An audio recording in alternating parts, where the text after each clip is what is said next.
eu tenho o privilégio de terminar a série do Evangelho.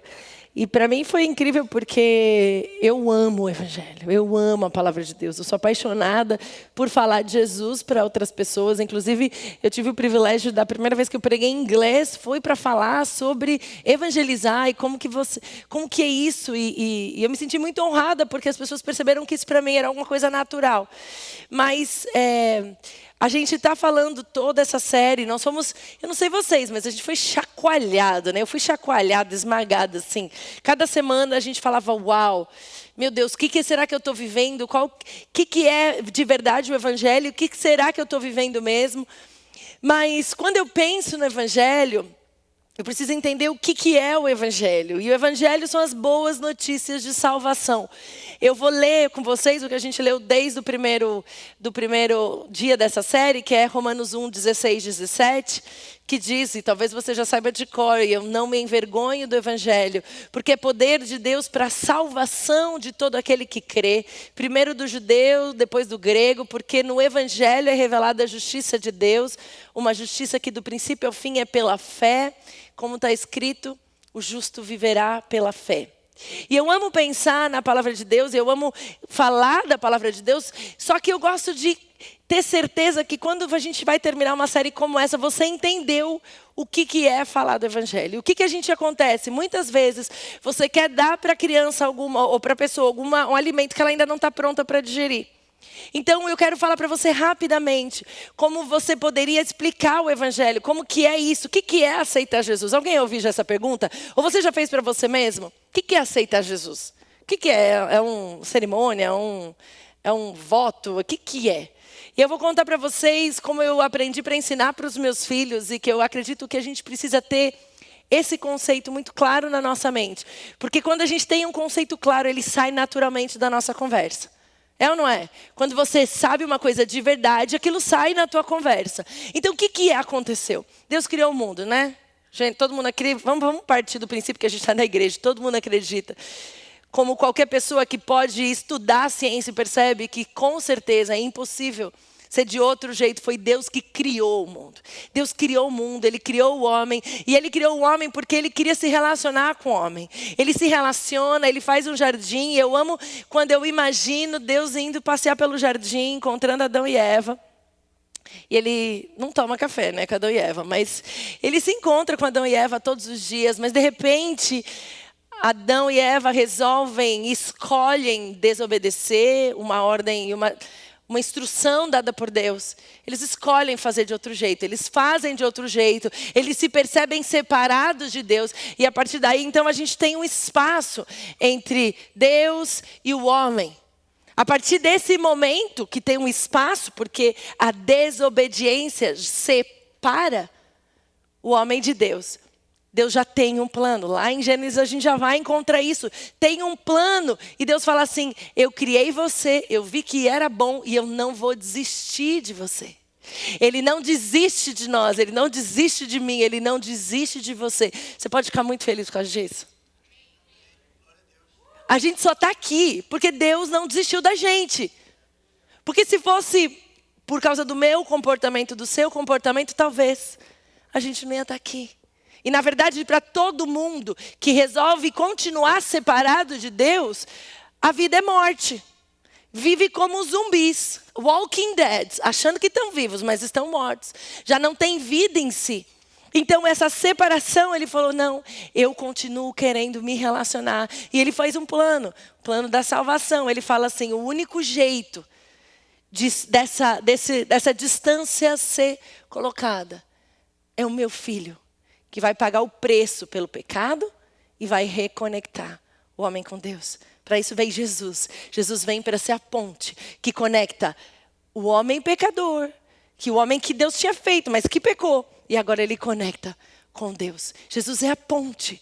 Ele faz essa ponte aí, depois de toda a história, na verdade, antes dele vir para ser literalmente a ponte, a gente vai vendo que todo o texto bíblico, o Antigo Testamento todo, ele vai contando como que isso ia acontecer, porque os homens precisavam entender qual seria o mecanismo. O mecanismo é, nós estamos separados porque você desobedeceu. Agora, para você falar comigo, você tem que fazer um sacrifício.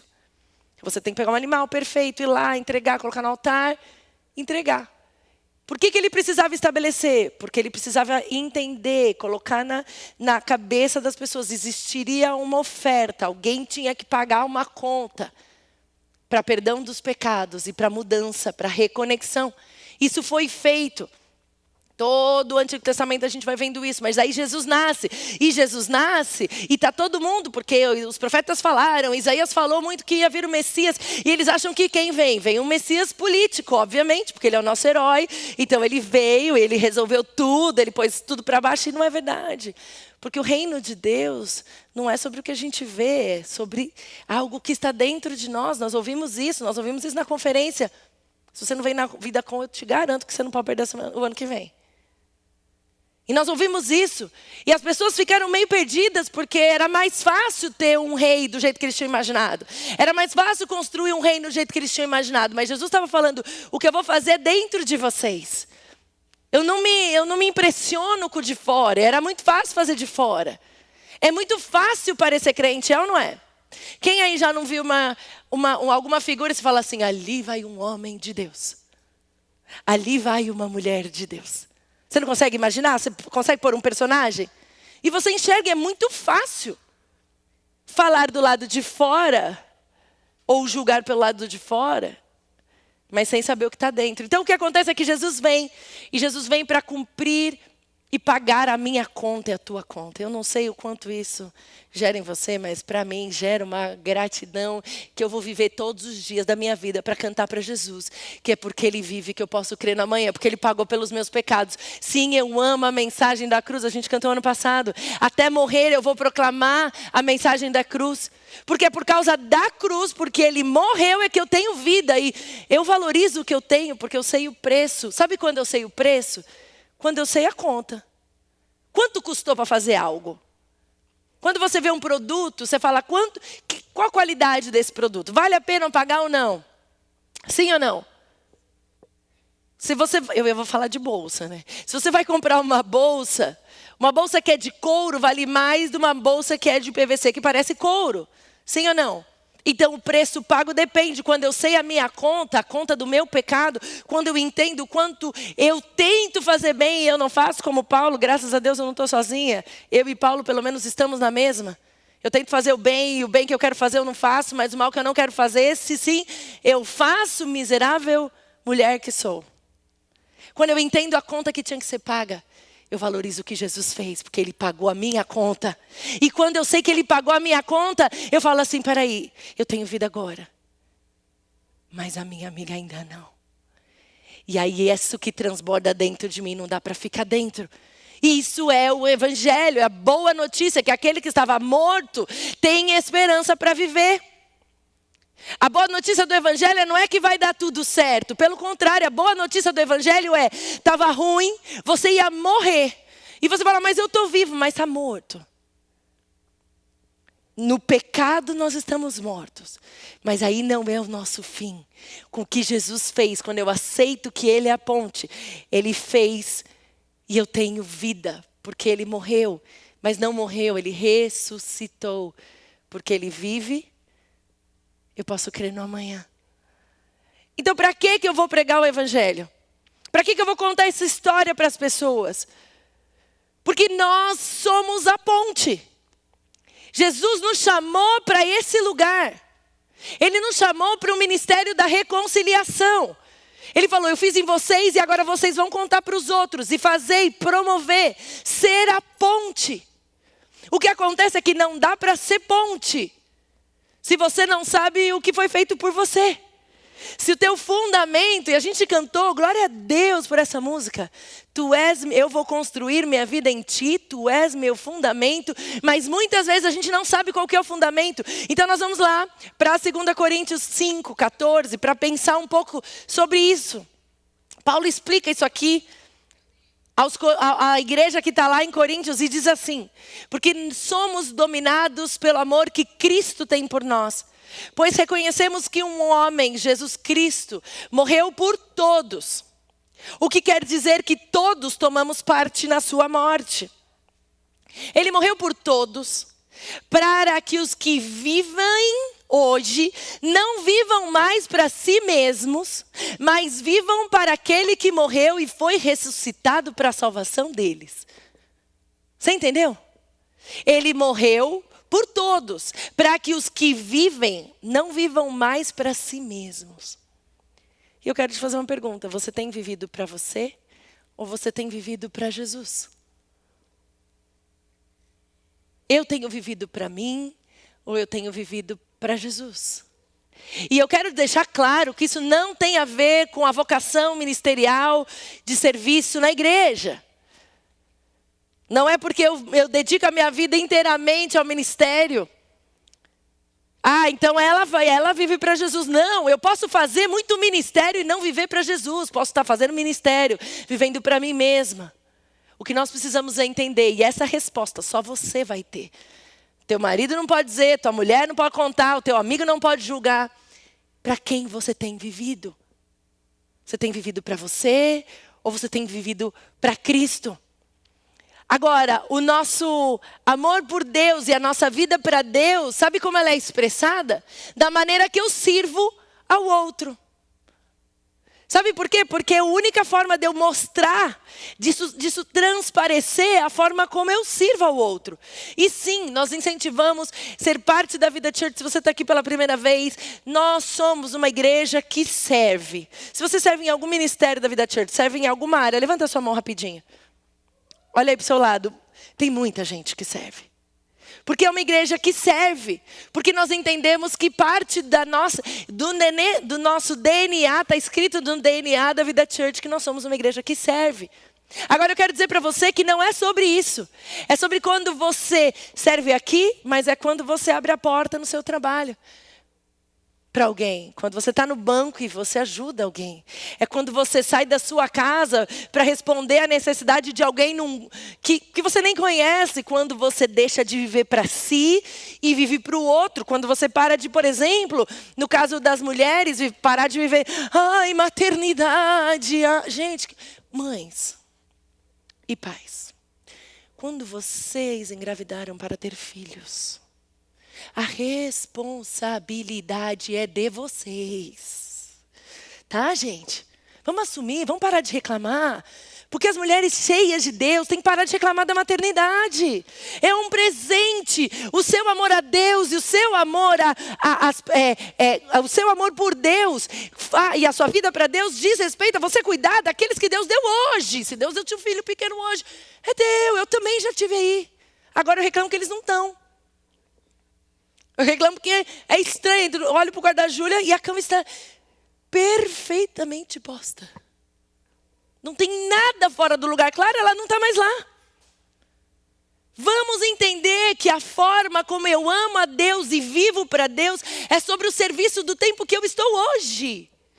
Qual que é o trabalho que você está hoje? Ame a Deus e sirva a Deus servindo a quem você tem hoje.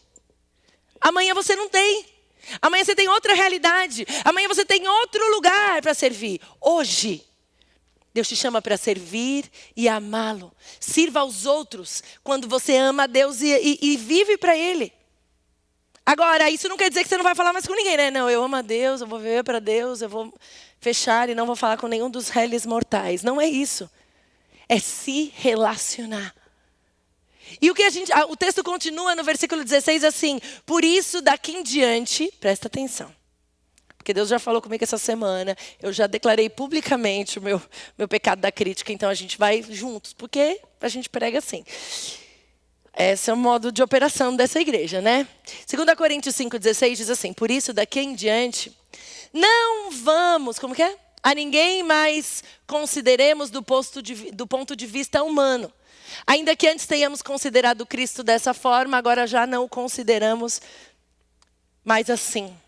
Na versão da NTLH diz assim: por isso, daqui em diante, não vamos mais usar regras humanas quando julgamos alguém. Se antes de nós termos nos tornado cristãos, julgamos Cristo de acordo com regras humanas, agora não fazemos mais isso.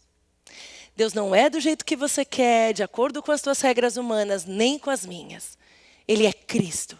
o Filho do Deus vivo. Você goste mais ou você goste menos. Ele é quem a Bíblia diz que ele é. E nós o olhamos como a Bíblia diz que ele é. Agora, dessa mesma forma, eu não julgo o outro pela aparência do outro. Eu não julgo pelo que eu vejo. Porque eu não vejo o que importa, que é o coração. É muito fácil falar nós e eles. Porque eu não vejo a dor do meu irmão. Ou daquele que não é, e nós vamos falar sobre isso. Nós não estamos para julgar o outro. Porque eu não tenho acesso à sua história. Eu não sei a vida do outro. Nós não vivemos pelos que vemos. Por que a gente não vê as coisas como elas são? O versículo 18 vai contar isso para a gente. Nós não prestamos atenção, é de 2 Coríntios 4:18. Porque nós não prestamos atenção nas coisas que se veem, ou não devemos colocar o nosso foco nas coisas que se veem, mas nas que não se veem. Pois o que pode ser visto dura apenas um pouco, mas o que não pode ser visto dura para sempre. Por mais que eu queira me cuidar, esse corpo vai perder vigor, colágeno. Com o tempo. Isso é o que você vê. Eu gosto de falar, as pessoas falam, nossa, você fala, gente, isso aqui vai embora. O que tem de mim acaba. Até a minha simpatia acaba. Tem dia que eu vivo alguma experiência com muita gente, e quando todo mundo vai embora, o Antônio fala assim, o que aconteceu? Eu falo, fala, Senhor. É verdade, porque acaba, você dá. E aí você dá tudo. E aí de vez em quando... Alguém já passa por isso também? Como que você chama isso? Coisa social? Acabou o carisma. O carisma acaba. A bateria social acaba. Porque isso é o que se vê. Mas o que é que a gente tem dentro quando acabou o que se vê? Quem é você quando ninguém vê? Quem sou eu com Deus quando ninguém vê? É fácil ser crente na igreja, eu vivo falando isso. Mas nós precisamos pôr atenção naquilo que não se vê, porque isso que tem valor para o Senhor. Nós não vivemos pelo que vemos. Nós vivemos pela fé. Agora o versículo 17 eu amo, e a gente vai andar um pouquinho mais, esticar ele um pouquinho. Que diz assim: quem está unido com Cristo é uma nova pessoa, é nova criação. As coisas antigas já passaram, eis que surgiram coisas novas. Amém? Vamos ler de novo? Vamos ler todo mundo. Portanto, se alguém está em Cristo, é nova criação. As coisas antigas já passaram, eis que surgiram coisas novas. É muito legal pensar esse texto, que assim, nossa, os seus problemas acabaram. Na verdade, o que a gente está falando é para dentro. A gente vai fazer, em vez de os meus problemas lá fora, vamos olhar para dentro. Então nós vamos olhar ali um pedacinho por pedacinho. Na NVT aparece assim, logo, todo aquele, anyone, qualquer um, todo mundo, independente do dinheiro, da raça, do processo imigratório, se é green card holder, ou se vai passar linha, ou se nem sabe sair ainda. Todo aquele. Porque para Cristo não tem essa diferença. Ele não está falando, uns podem, outros não. Você é muito ruim, você é muito pecador. Nem vou pregar para aquele ali. Aquele ali não tem jeito. Aquele ali, tão problemático. Ufa. Todo aquele. Não importa o nível de inteligência, de capacidade, de carisma. Todo aquele. Portanto, todo aquele que está em Cristo. E isso faz muita diferença. Estar em Cristo. Não é uma promessa para todo aquele que vive para ele mesmo, para todo aquele que vai na igreja todo domingo, para todo aquele que dá dízimo, para todo aquele que tem grandes posições políticas, sociais, whatever você queira chamar. Não é isso. É para todo aquele que está onde? Em Cristo. Não é sobre todo aquele que vive para si mesmo, que constrói riquezas para si, que constrói fama para si, que constrói orgulho para si. E eu não estou falando, porque você fala assim, mas eu nem tenho dinheiro, nem sou famoso. Mas você sabe, o Espírito Santo fala no seu coração, qual é o tipo de reinado que você tem gerado. Porque tem gente que é o rei da sua própria casa. Tem gente que oprime a sua própria família. Tem gente que manipula os seus. E se a gente bobear, nós somos aqueles que criam os reinos nas nossas próprias casas, que manipulam os nossos próprios. Então, antes da gente julgar o outro, né? Antes do cisco, a gente tira. Todo aquele que está em Cristo, não é para qualquer um. Todo aquele que está em Cristo, portanto, todo aquele que está em Cristo se tornou nova criação.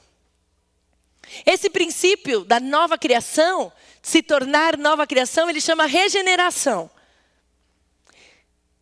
Jesus Cristo transforma aqueles que vêm a Ele pela fé e aqueles que estão em Cristo. E a gente precisa entender que os salvos não estão só perdoados. Porque o perdão é necessário, porque sem perdão, sem a conta estar paga, não dá. Então a gente precisa do perdão. Mas quem está em Cristo, além de perdoado, entra num processo de transformação, numa nova criatura. E tem duas coisas que a gente precisa entender. É muito injusto você esperar que pessoas que não estão em Cristo viva como se eles fossem uma nova criatura. Então você se irrita com alguém que não conheceu a Jesus? Que absurdo, porque ele está fazendo... Não faz isso. Ele está morto no pecado, ele está cego. Ele é pobre e nu, ele não sabe o que tem de futuro, ele não vive em Cristo. A nova criatura, o olhar diferente só é para aqueles que estão em Cristo. Então, quando a gente entende isso, a gente para de olhar o julgamento do pecador e fala, em vez de falar que eu quero que ele se transforme em alguma coisa nova, eu preciso olhar no coração dele e falar, você precisa de Jesus. Eu tenho remédio para a tua dor. A gente tem o nosso curso de formação de líderes, eu dou aula de evangelismo, que é, você vê, tem paixão aqui, né? Assim, a pessoa se empolga. E eu falei isso, a gente precisa entender qual que é, para pregar o evangelho, precisa entender o que ele está vivendo. Quando eu começo a olhar a dor do outro, eu falo, eu tenho remédio. Nós não temos muitos problemas. Sabe qual que é o nosso problema? É o pecado. Todos os outros problemas que a gente tem, vêm a partir do pecado. O homem tem um problema, que é o pecado. E esse problema tem uma solução, que não é uma coisa, é uma pessoa, chama Jesus.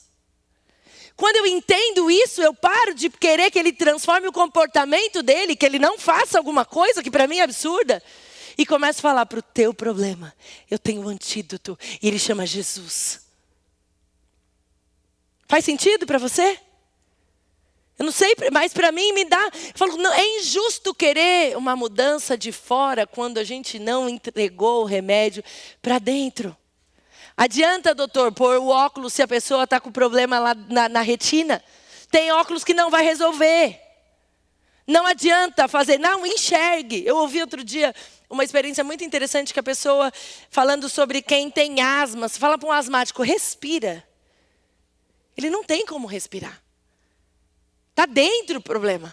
Não é o esforço dele. Muitas vezes nós estamos querendo transformar o comportamento das pessoas, que elas se comportem como novas criaturas, mas elas continuam com problema no pulmão. Elas precisam de um novo coração, elas precisam ser transformadas numa nova criatura. E o que a gente precisa entender, que também não é injusto esperar transformação, uma vida transformada daqueles que dizem que são cristãos. Se você diz que você é cristão, a sua vida precisa cheirar Jesus. E agora vamos guardar a nossa crítica para o nosso bolso. Porque você não determina o que um parece o outro. Só uma pessoa, só eu mesma posso dizer que tipo de relacionamento que eu tenho com Deus. Não dá no braço do meu marido, não tá. Ele me vê.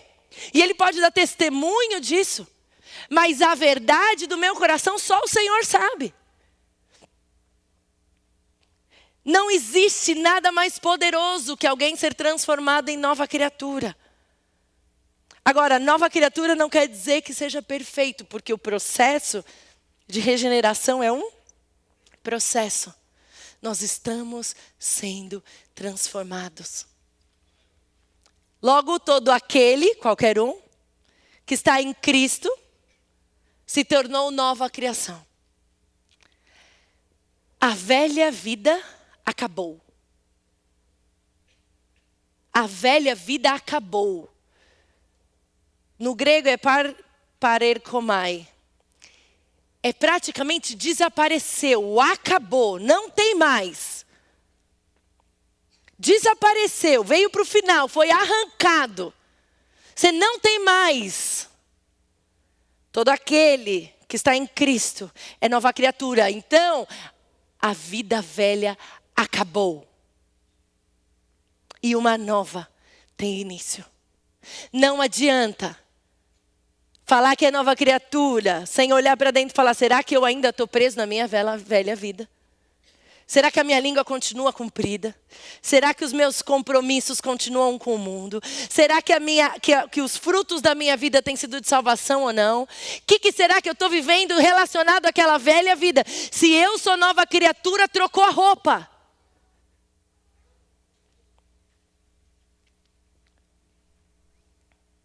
Só Deus pode fazer isso. Mas essa vida nova, só Deus pode dar essa nova vida. Mas essa transformação, essa coisa da criação tem uma participação tua. E nós vamos ler em Efésios 4:20.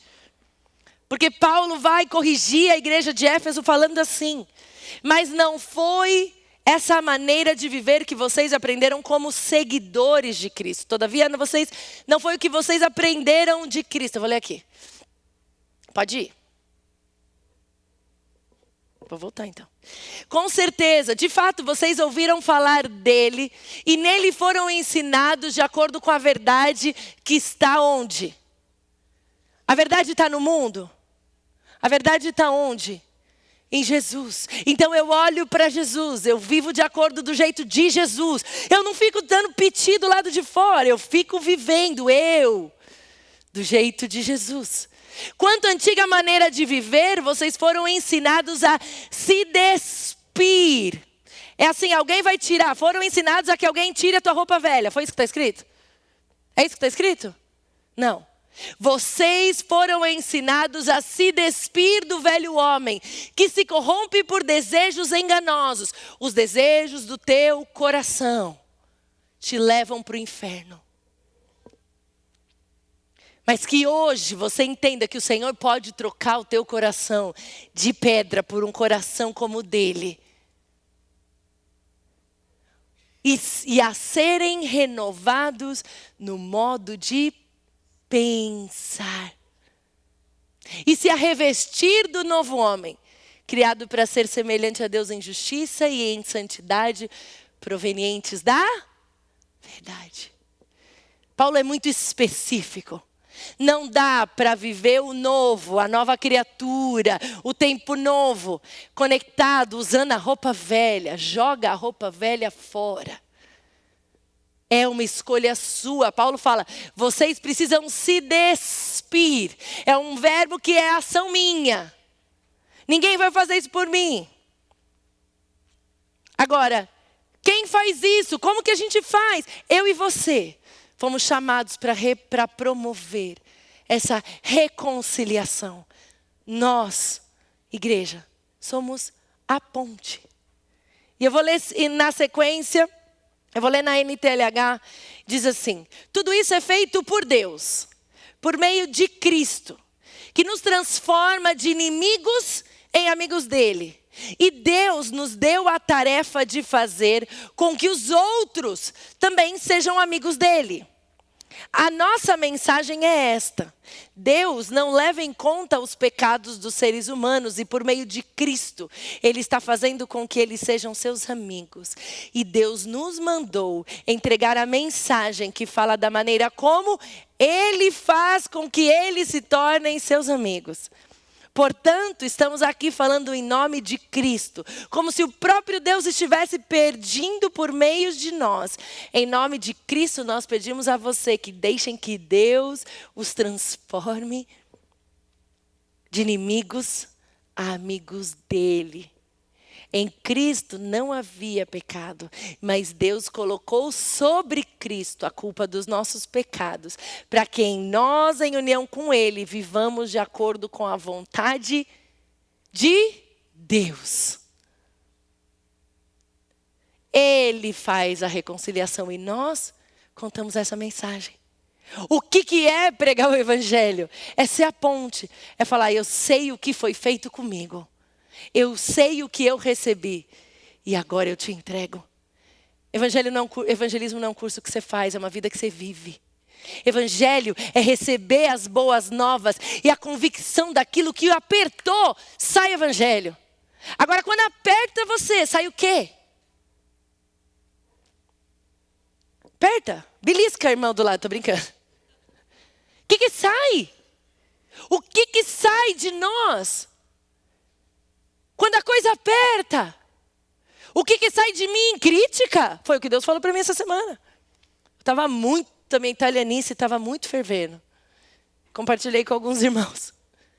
Aí Deus falou assim: bonita, você está achando que você é o quê? Porque aquele que julga o irmão, está se considerando melhor. Você acha que você é o quê? Seu pecado é diferente do dele.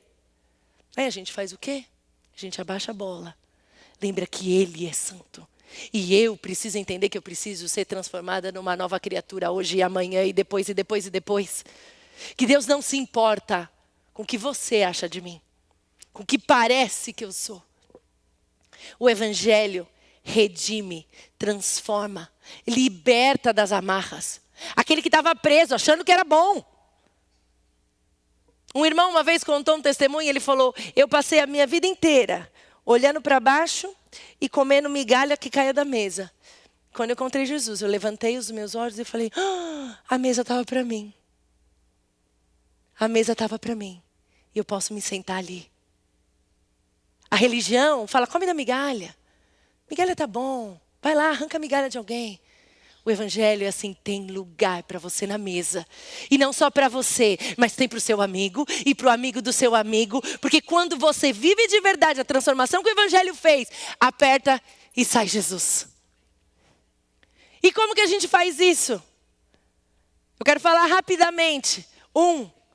Nós pregamos o evangelho fazendo com que as pessoas entendam a motivação.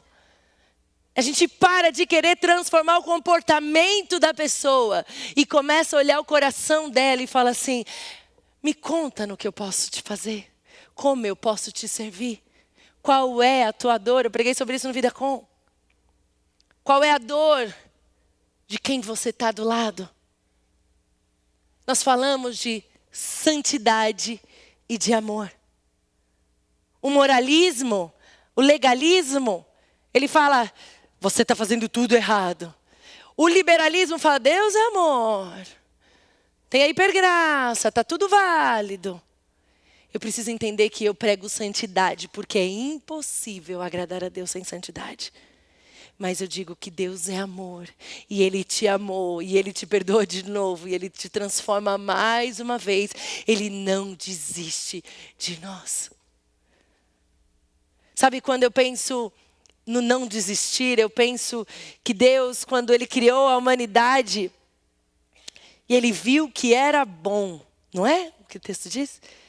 Deus viu que era bom. E ainda quando todo mundo errou, Ele falou: tem um ali, achei um. Espera aí, que eu ainda vou, eu não desisti. Se Deus não desiste de mim, de você, por que você desiste de quem está do seu lado? Nós fomos chamados para isso. Nós precisamos falar de santidade, viver santidade. O lugar que a gente entra não pode continuar escuro. Luz e trevas não habitam no mesmo lugar. Sabe o que acontece? Quando está tudo escuro e a luz chega, o que acontece? Acabou a treva. Agora, como é que a gente faz isso? Dando bibliada na cabeça das pessoas? Com uma agenda, quando você senta com a pessoa? Não. Sabe como que a gente faz isso? Quando a gente se senta à mesa. Entende a mesa. E vive. E permite que a santidade do Senhor seja transbordada. Jesus era tão santo que ele teve que morrer por nós. Porque nada menos satisfaria essa natureza dele santa. Era muito pecado, era todo pecado, ele morria. Mas ele é tão amoroso que ele morreu por nós. Porque nada menos do que isso mostraria que o desejo dele, que ele quer assim, eu quero continuar me relacionando com você. Santidade não é uma coisa que a gente esfrega na cara de alguém. Santidade é alguma coisa que a gente vive. Spurgeon fala assim, na proporção que uma igreja é santa, nessa proporção, seu testemunho de Cristo será poderoso. Nós não podemos deixar de viver em santidade como igreja. O nosso testemunho para o mundo vai ser visto a partir do nosso compromisso em santidade, mas a nossa abundância, amor. Algumas pessoas têm muito conhecimento intelectual, mas deixam de experimentar a Cristo. O meu testemunho de experiência com Cristo vai levar o outro um entendimento que nenhum livro pode levar. A tua história com Jesus, ela é poderosa, porque você é a Bíblia que alguém está lendo. Que Bíblia, que tipo de livro você é para o mundo? A gente cantou no aniversário da igreja sobre eu quero ser carta para o mundo. Carta para o mundo é uma carta santa, mas cheia de amor. Santa, mas cheia de amor. Quando eu estou vivendo santidade, no processo de santificação, no processo de ser feita essa nova criatura, mas eu estou cheio de amor, eu me sento numa mesa e o que sai é Jesus. Então eu não tenho uma agenda. Ai, agora eu vou ali na casa do... sei lá, vou achar um nome, não sei, um nome que não esteja aqui. Eu vou lá na casa dele, então, vou me preparar, vou fazer um curso de... Não, irmão. O mundo não precisa disso. O mundo não precisa você com um monte de ferramenta. O mundo precisa de uma igreja vivendo em santidade, em amor. E quando a gente está cheio de amor e cheio de santidade, quando a gente senta na mesa, tem transformação. Porque a nossa vida fala. O Espírito Santo nos usa. Não de forma nenhuma para que você receba nenhuma glória. Cadê a Lu? Né, Lu? A glória é de Jesus. O avivamento acontece quando um grupo de pessoas que pensa conhecer o Evangelho descobre que não o conhece de verdade ou completamente. O Tim Keller falou isso. Quando nós chegamos nesse lugar, a gente começa a abraçar o Evangelho e viver pela fé.